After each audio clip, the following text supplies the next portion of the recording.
नमस्कार. आज आपण बोलणार आहोत महाराष्ट्रातल्या एका मोठ्या संघर्षाबद्दल. विचार करा, जे लोक आपल्या मुलांचं भविष्य घडवतात तेच आज स्वतःच्या हक्कांसाठी लढतायत. हो, ही गोष्ट आहे शिक्षणसेवकांच्या समान वेतनासाठीच्या लढ्याची. हे बघा, हे शिक्षक हेच तर महाराष्ट्राची पुढची पिढी घडवत आहेत, नाही का? पण मग एक प्रश्न मनात येतोच की ज्यांच्या खांद्यावर एवढी मोठी जबाबदारी आहे त्यांचंच स्वतःचं भविष्य कितपत सुरक्षित आहे? तर या सगळ्या संघर्षाचं मूळ फक्त एका गोष्टीमध्ये आहे, समान काम पण वेतन मात्र असमान. समान कामासाठी समान वेतन. ऐकायला किती सोपं आणि सरळ वाटतं नाही का? पण हा एक मूलभूत हक्क आहे. आणि गंमत बघा, याच हक्कासाठी आज महाराष्ट्रातले हजारो शिक्षक एक मोठी कायदेशीर लढाई लढतायत. आता प्रश्न पडतो की आपण सारखं शिक्षणसेवक म्हणतोय, पण नक्की हे आहेत तरी कोण? चला जरा हेच समजून घेऊया. सोप्या भाषेत सांगायचं तर शिक्षणसेवक म्हणजे असे शिक्षक जे सरकारी नोकरीत कायम होण्याआधी 3 वर्षांसाठी प्रोबेशनवर असतात. हे सरकारचं एक धोरण आहे. म्हणजे 3 वर्षांचा हा परिवेक्षाधीन कालावधी पूर्ण केला की मगच त्यांना कायम शिक्षक म्हणून घेतलं जातं. आणि इथेच तर खरी मेख आहे.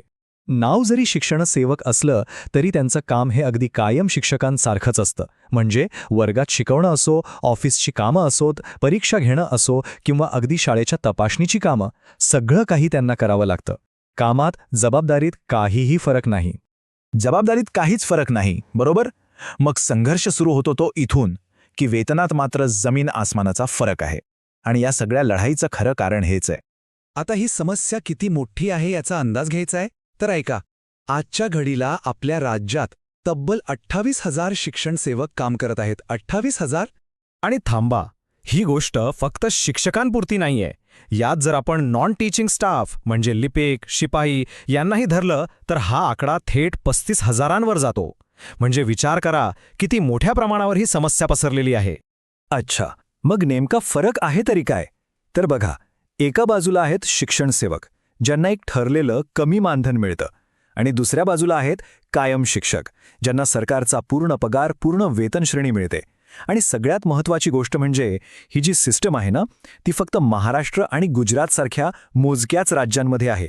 बाकी अनेक राज्यांमध्ये पहिल्या दिवसापासून थेट पूर्ण पगारावरच नोकरी दिली जाते.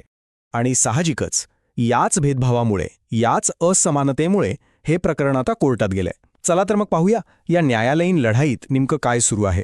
या लढ्यामागची भावना काय आहे हे पोर्टल शिक्षक कृती समितीचे महादेव गायकवाड यांच्या एका वाक्यातून स्पष्ट होतं. ते म्हणतात, आम्ही हक्क मिळाल्याशिवाय थांबणार नाही. किती मोठा निर्धार आहे बघा या शब्दांमध्ये. आणि हा काही कालपरवा सुरू झालेला लढा नाहीये. हे प्रकरण कोर्टात पडून तब्बल 3 वर्ष झाली आहेत. साहजिकच एवढ्या काळात लोकांचा संयम सुटणारच. या कायदेशीर लढाईत आत्तापर्यंत काय काय झालंय ते थोडक्यात पाहू. 3 वर्षांपूर्वी याचिका दाखल झाली होती. आता सध्याची सिच्युएशन अशी आहे की कोर्टाने राज्य सरकारला यावर त्यांचं म्हणणं मांडायला म्हणजे प्रतिज्ञापत्र द्यायला सांगितलंय. आणि आता सगळ्यांची नजर आहे ती येत्या 26 फेब्रुवारीवर, कारण या दिवशी कोल्हापूर हायकोर्टात एक खूप महत्त्वाची सुनावणी होणार आहे. आता आपण या सगळ्या चर्चेच्या शेवटच्या टप्प्यात पोहोचलो आहोत. आणि इथे एक गोष्ट अगदी स्पष्टपणे समजून घ्यायला हवी. ती म्हणजे हा प्रश्न फक्त आणि फक्त शिक्षकांपुरता मर्यादित नाहीये. जसं शिक्षणसेवकांचं आहे अगदी तसंच ग्रंथपाल आहेत, लिपिक आहेत, लॅब असिस्टंट्स आहेत, अगदी शिपाईसुद्धा. या सगळ्याच शिक्षकेतर कर्मचाऱ्यांना याच कमी आणि असमान वेतनाचा सामना करावा लागतोय. म्हणजे ही समस्या संपूर्ण शिक्षण विभागालाच लागलेली कीड आहे. आणि गंमत म्हणजे ही विसंगती तेव्हा अजूनच मोठी वाटते जेव्हा आपण सरकारच्या इतर विभागांकडे पाहतो. तिथे बघा, कुठलीही नवीन भरती थेट पूर्ण पगारावर होते. मग प्रश्न पडतोच की हा वेगळा नियम फक्त शिक्षण विभागासाठीच का?